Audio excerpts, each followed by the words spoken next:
Hello बच्चों, आज हम लोगों की क्लास 11 की चैप्टर 2 का आज पार्ट 3 है। हम लोग पढ़ रहे थे relation and functions. Relation and function में हम लोग ऑर्डर्ड पेयर के बारे में पढ़ चुके थे और ऑर्डर्ड पेयर पर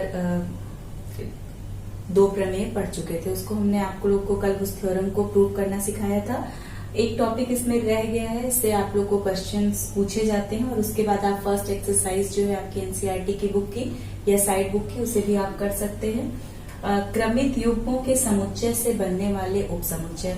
जब हम लोग सेट थियरी पढ़ रहे थे तब हमने आप लोगों को सबसेट के बारे में बताया था कि अगर किसी सेट के सभी या कुछ एलिमेंट किसी दूसरे सेट में पाए जाते हैं तो उस सेट को दूसरे सेट का सबसेट कहते हैं। और अगर जो गिवन सेट है वो दिए गए सेट से छोटा है तो सबसेट जो होता है वो प्रॉपर सबसेट होता है, यानी कि उचित उपसमुच्चय होता है। और अगर बराबर होता है तब हम सबसेट और इक्वल के साइन का यूज करते हैं।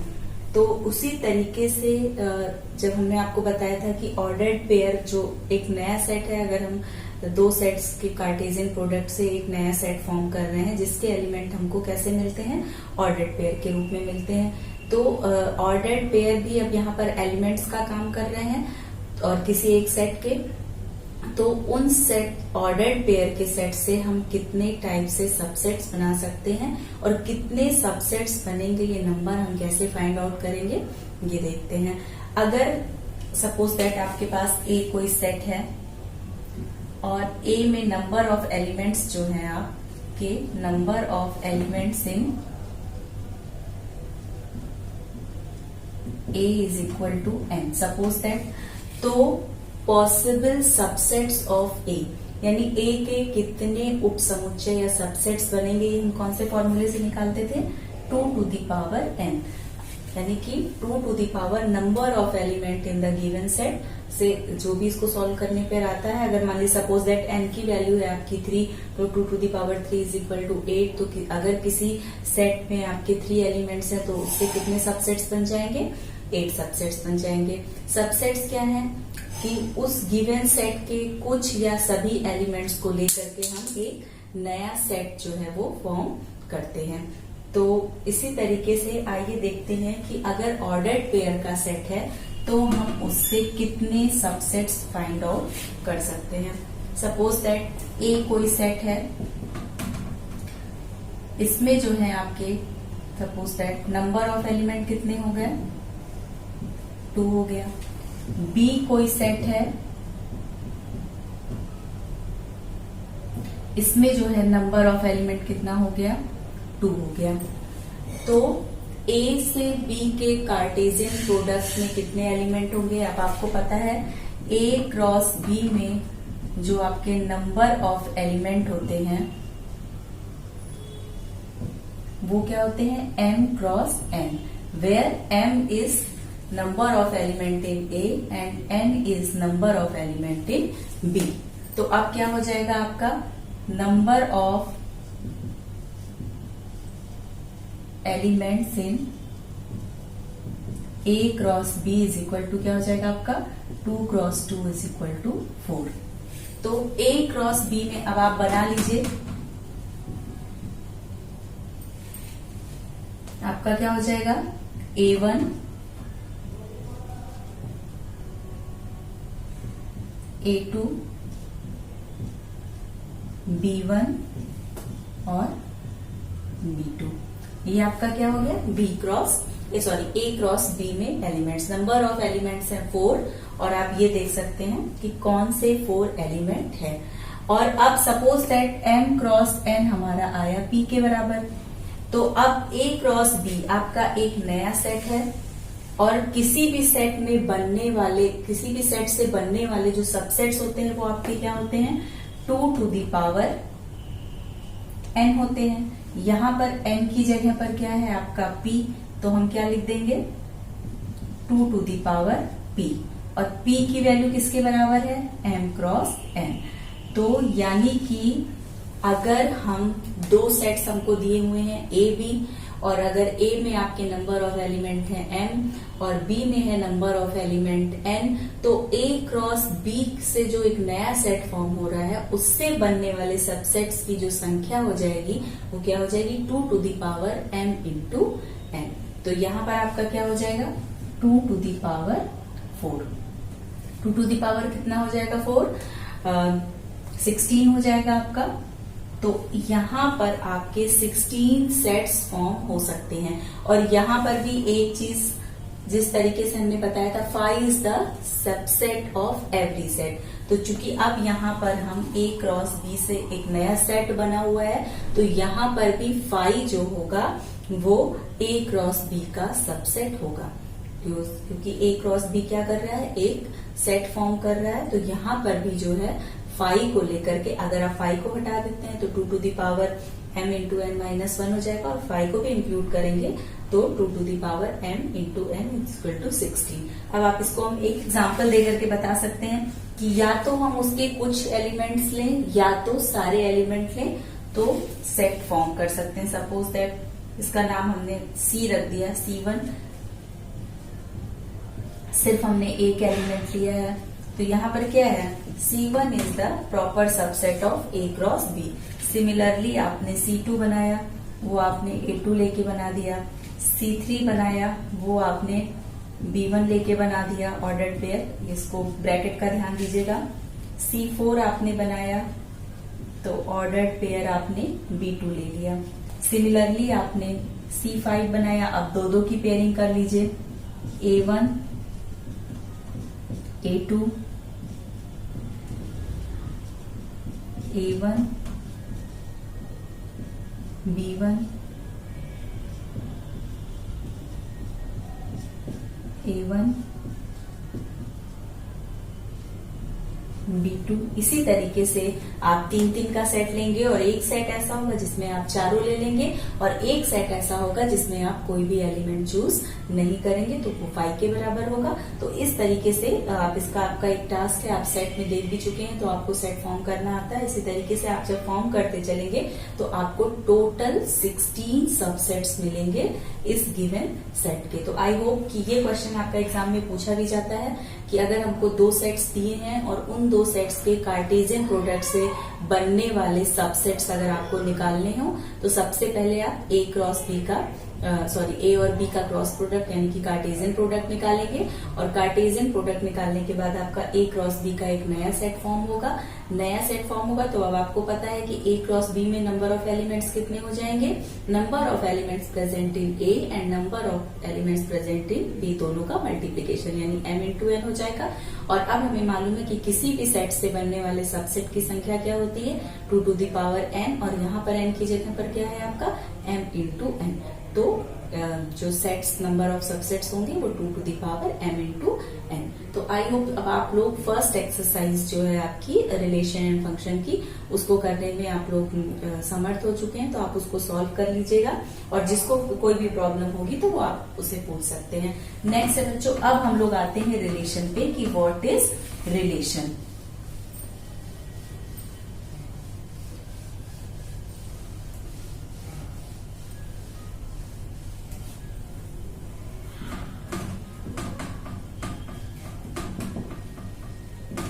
इसको हिंदी में बोलते हैं संबंध। बहुत सारे संबंध सब सुनते हैं आपने, बहुत सारे संबंध। अब मान लीजिए 2 लड़कियां आपकी क्लास में पढ़ती हैं, A B की फ्रेंड है, C D की फ्रेंड है, 2 सिस्टर्स पढ़ सकती हैं तो A B की सिस्टर है। अब इसी तरह से नाम मान लीजिए राहुल रोहित है तो राहुल रोहित का बड़ा भाई है, या रोहित राहुल का छोटा भाई है। तो ये सब छोटा बड़ा ये सब क्या है, एक संबंध है। कुछ भी है, जैसे मान लीजिए आप जवाहरलाल नेहरू हैं, इंदिरा गांधी के पिता थे, तो इस तरीके से, या आप कह सकते हैं जवाहरलाल नेहरू भारत के प्रथम प्रधानमंत्री थे, या अभी वर्तमान समय में श्री नरेंद्र मोदी भारत के प्रधानमंत्री हैं। तो ये सब जो संबंध है जो हम बोल रहे हैं वो क्या है, भारत के प्रधानमंत्री और उनका नाम। तो क्या हो गया, ये एक संबंध हो गया भारत देश और प्रधानमंत्री के बीच में, तो हम उनका नाम बता रहे हैं। वहां पर आप कोई भी नाम नहीं भर सकते, या बड़ा छोटा आप बता रहे हैं। कंपेयर करने के लिए आपने पहले, जैसे आपके मान लीजिए क्लास में भी हम पढ़ा रहे हैं, हमने किसी एक बच्चे को खड़ा कर दिया, बाकी बच्चों से हमको उसकी हाइट की तुलना करनी, तो ये एक हमने खड़ा कर दिया और बाकी बच्चों को उठा के ये उससे लंबी है या दूसरी लड़की उससे छोटी है या बराबर है। तो इस तरीके की जब हम दो चीजों में तुलना करते हैं, दो लोगों में तुलना करते हैं, तो तुलना के लिए जो हम कथन का प्रयोग करते हैं वो ही कथन हमारा दो ऑब्जेक्ट्स के बीच में, दो नंबर्स के बीच में, आप कह सकते हैं दो व्यक्तियों के बीच में क्या करता है, संबंध का काम करता है। तो ये तो आपका नॉर्मल लाइफ हो गया। तो नॉर्मल लाइफ से इंस्पायर होकर के मैथमेटिक्स में भी आपका रिलेशन आया। बहुत सारे मैथमेटिकल रिलेशन के बारे में आपने पढ़ा होगा। जैसे अभी हम बोलते हैं 4 इज लेस देन 5, तो ये जो इज लेस देन का सिंबल है ये क्या हो गया, एक तरीके का मैथमेटिकल रिलेशन हो गया। अब हम कह सकते हैं x, मान लीजिए एक वेरिएबल है, x इज लेस और इक्वल टू y, तो ये भी क्या हो गया, एक तरीके का आपका मैथमेटिकल रिलेशन हो गया। अगेन हम कह सकते हैं y इज लेस और इक्वल टू x, ये भी क्या हो गया, एक तरीके का मैथमेटिकल रिलेशन हो गया। या x और y दो लाइन है तो हम कह सकते हैं x is parallel to y या x is perpendicular to y। तो ये जो पैरेलल, परपेंडिकुलर, लेस और इक्वल या ग्रेटर और इक्वल या सिंपली इक्वल, ये सब जो सिंबल्स हैं दो नंबर्स के बीच में या दो वेरिएबल्स के बीच में, तो ये क्या है, ये एक स्टेटमेंट हमने दिया और उसके बेसिस पर आप बताते हैं, डिस्क्राइब कर सकते हैं दो ऑब्जेक्ट्स या दो नंबर्स के बीच में रिलेशन। तो इसको हम क्या बोलते हैं, बाइनरी रिलेशन। बाइनरी का मतलब क्या होता है, टू से होता है, यानी कि द्वि आधारी, हिंदी में उसको बोलते हैं द्वि आधारी संबंध, यानी दो लोगों के बीच में जो संबंध है, इसलिए द्वि आधारी संबंध उसको बोला जाता है बाइनरी रिलेशन। और रिलेशन क्या होता है, अगर मैथमेटिक्स के टर्म में देखें तो एक ऐसा स्टेटमेंट जिसके बेसिस पे हम किन्हीं दो नंबर्स को या किन्हीं दो वेरिएबल्स को या किन्हीं भी दो ऑब्जेक्ट्स को क्या कर सकते हैं, कंपेयर कर सकते हैं। तो वो जो कंपैरिजन है यहाँ पर वही एक रिलेशन, क्योंकि कंपैरिजन वर्ड यूज करते ही हमारा दो चीजों के बीच में हम रिलेशन स्टैब्लिश ऑलरेडी हो जाता है। तो यहाँ पर जो सेट्स, हम ये रिलेशंस हैं जो इनका आउटपुट होता है उसको हम किस तरीके से दिखा सकते हैं, हमने बच्चों ऑर्डर्ड पेयर के बारे में पढ़ा है। तो ऑर्डर्ड पेयर में आप suppose that x is less than y, y is less then z, तो यहाँ पर आप देख रहे हैं हमारा जो रिलेशन है वो क्या है, स्टेटमेंट क्या है कि प्रथम अवयव हमेशा द्वितीय अवयव यानी कि first element is always less than second element, यहाँ पर आपको दिख रहा है। तो अब ये हमारा स्टेटमेंट हो गया। तो ऑर्डर्ड पेयर हमको किस तरीके से मिलेगा, एक्स वाई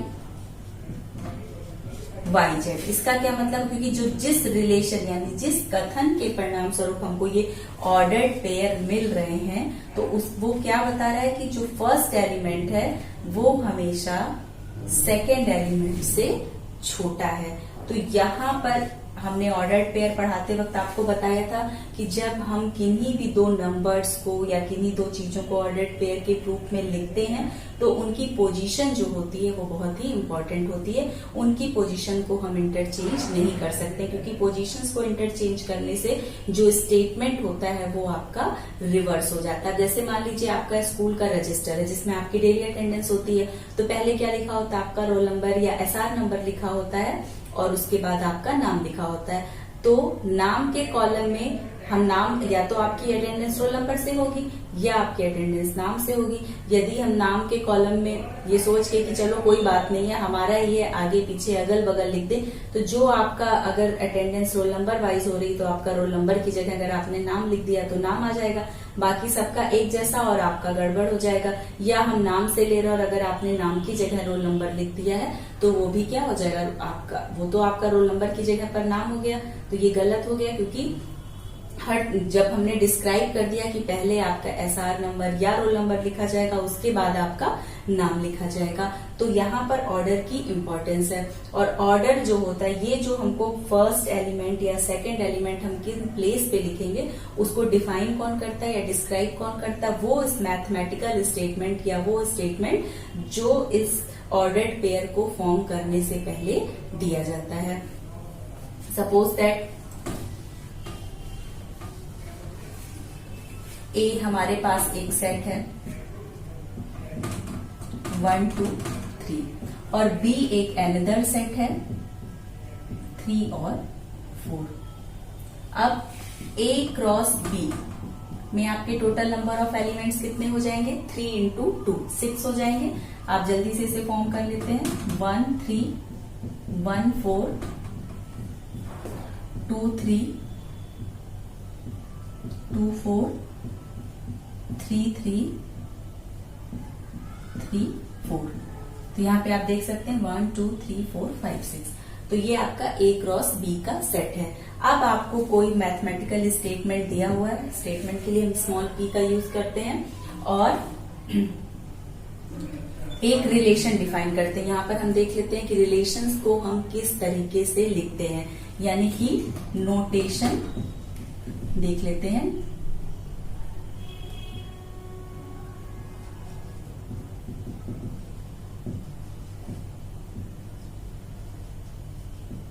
संबंधों का निरूपण इसको बोलते हैं।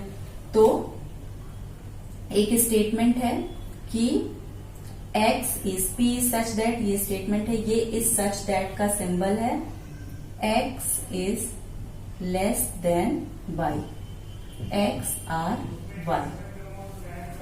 इस तरीके से है कि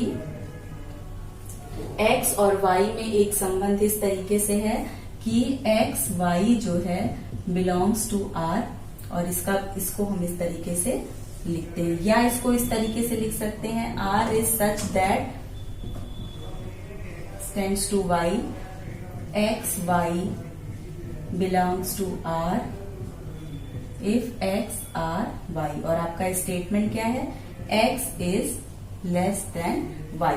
सपोज दैट कुछ भी हो सकता है। तो अब देखिए कि कौन से ऑर्डर्ड पेयर में x is less than y है। तो आप देख सकते हैं यहाँ पर एक रिलेशन बन रहा है, इसको हम R1 लिख लेते हैं। 1 3, क्योंकि यहाँ पर जो फर्स्ट एलिमेंट है and x is element of A and y is element of B, क्योंकि ये दो सेट्स के कार्टेशियन प्रोडक्ट से मिलकर के बना है। तो अब यहाँ पर आप देख सकते हैं कि 1 3 1 4 2 3 2 4, ये यहाँ पर आपका 3 3 नहीं आएगा एंड 3 4। अगर यही रिलेशन इस तरीके से दिया होता R is such that x से y में कोई संबंध है और x y element of R है, इसका मतलब x r y के बीच में संबंध है, और R किस तरीके से है? x is less than y। अगर यही स्टेटमेंट होता x is equal to y, तो अब एक नया रिलेशन है, तो इसमें कौन से एलिमेंट आएंगे? हम इन्हीं ऑर्डर्ड पेयर में चेक करेंगे कि कहां पर जो है x y आपस में बराबर है। 1 बाय 1 हम सभी को चेक करेंगे, तो इसमें देखेंगे ये भी नहीं बराबर है, ये भी कट हो जाएगा, ये भी। ये एलिमेंट जो है यहाँ पर आप देख सकते हैं x is equal to y। तो यहाँ पर आपका क्या हो जाएगा? R2 में ऑर्डर्ड पेयर 3 3 आ जाएगा। नेक्स्ट मान लीजिए इसी में कोई स्टेटमेंट दिया है कि x is greater than y, x y से बड़ा हो। तो यहाँ पर ऐसा कोई भी एलिमेंट नहीं है जहां पर प्रथम अवयव जो है द्वितीय अवयव से बड़ा हो। तो R3 क्या हो जाएगा? 5। और जब हम आपको दो सेट्स के कार्टेशियन प्रोडक्ट से बनने वाले सबसेट्स के बारे में बता रहे थे, तब हमने आपको बताया था कि फाई जो होगा वो भी जैसे नॉर्मल सेट में फाई जो है सभी सेट का सबसेट होता है, उसी तरीके से दो सेट के कार्टेशियन प्रोडक्ट से बनने वाले सेट का भी अगर हम उससे सबसेट्स बनाते हैं तो फाई भी एक ऐसा सेट होगा जो उन सभी का गिवन सेट का सबसेट होगा। तो यहाँ पर आप देख सकते हैं रिलेशन इसमें डिफाइन कर दिया है x is greater than y, लेकिन जब हमने a और b का कार्टेशियन प्रोडक्ट किया तो ऐसा कोई भी ऑर्डर्ड पेयर नहीं मिला जहां पर आपको x is greater than y दिखे। तो यहाँ पर क्या हो जाएगा? 5। अब 5 को लिखने के लिए हमें ब्रैकेट नहीं लगाना पड़ता है। ये आपको मालूम होगा कि नल सेट या तो हम इसको इस तरीके से लिख दें और या तो हम सिर्फ उसको 5 लिख दें, क्योंकि जब हम मीडियम ब्रैकेट के अंदर 5 लिख देते हैं तो इसका मतलब आपका सिंगलटन सेट हो जाता है। तो यहाँ पर आप इसको ध्यान दीजिएगा, R3 जो है एक ऐसा रिलेशन हो गया जिसमें कोई भी एलिमेंट नहीं आता है। तो आप बच्चों संबंध के बारे में आपने जान लिया है और संबंध को किस तरीके से हम नोटिफाई करते हैं, यानी कि इसको किस तरीके से निरूपित करते हैं और किस तरीके से निकालते हैं, और मैथमेटिकल स्टेटमेंट्स क्या होती है। मैथमेटिक्स में जितना हमने बताया उसके अलावा भी ट्रायंगल्स में जैसे आपका सिमिलरिटी होता है, कॉन्ग्रुएंसी होता है, बहुत सारे रिलेशन होते हैं मैथमेटिकल रिलेशन, तो वो सभी इसके अंतर्गत आते हैं। इसको हम और आगे की नेक्स्ट क्लास में और बताएंगे। तब तक आप अपनी जो एक्सरसाइज आपको बताई गई आप उसको सॉल्व कर लीजिएगा। Thank you.